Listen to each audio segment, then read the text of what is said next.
Bride of the Gorilla was a silly 1951 black and white monster movie. Well, monster in the weakest sense of the word, as I think the monster, the gorilla, is only on screen for a few minutes near the end of the film. It starred Raymond Burr of Perry Mason fame, not to be confused with Aaron Burr, who shot Alexander Hamilton, and Barbara Payton, Lon Chaney Jr., and Tom Conway. The best way to describe this film is that once upon a time, deep in a very unconvincing South African plantation, Raymond Burr's character kills his employer in order to run off with his wife, who here is played by Barbara Payton. He kills him, but makes it look like it was a snake attack. And of course, people are suspicious, including Lon Chaney Jr.'s character, because he's playing the police commissioner. However, a local witch doctor who witnessed the crime puts a curse on Raymond Burr so that he will later turn into a gorilla.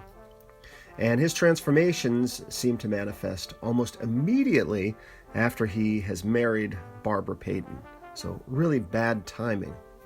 You know, I like the witch doctor lady character because she reminded me more of an old gypsy. So there's sort of shades of the Wolfman movie going on here.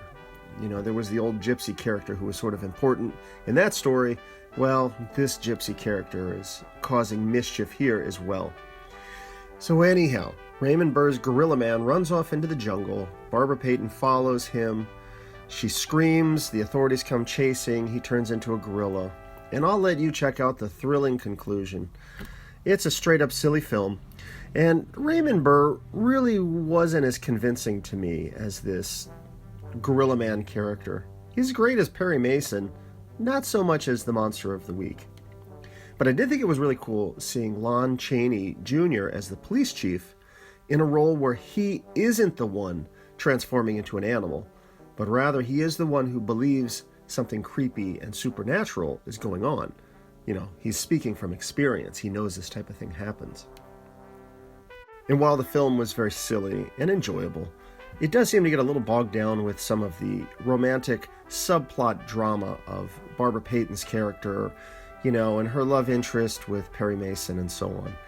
And it was really interesting as I researched this film to read about Barbara Payton. She really hasn't been in very many films at all, and it turns out she had a terrible experience in Hollywood. I read some of her bio and also watched a cheesy episode of Mysteries and Scandals on YouTube. You know, it's one of those silly entertainment shows hosted by AJ Benza, and it talked about her career, how she struggled with failed marriages and alcoholism and drug abuse, and how, although her career was initially very promising, as she started her downward spiral, she was in fewer big titles and instead wound up in films like Bride of the Gorilla. And it's a shame, as she seemed like a very competent and fine actress here. I haven't really seen her in anything else, but according to her biographers, she took a very dark direction with the, substance abuse.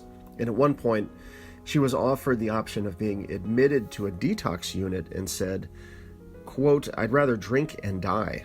Eesh. I'll spare the details, but she ultimately died of heart and liver failure at age 39. So it's very sad to read details like that, but I guess Hollywood will do that to some people. So that was just a little side path on Barbara Payton. The film was Bride of the Gorilla. It is a black and white public domain movie that sort of briefly features a gorilla, features a lot of drama, but it is good to see some of the acting from people like Lon Chaney Jr. and even Barbara Payton, who is pretty good in this film as well. It's silly, but it's worth checking out.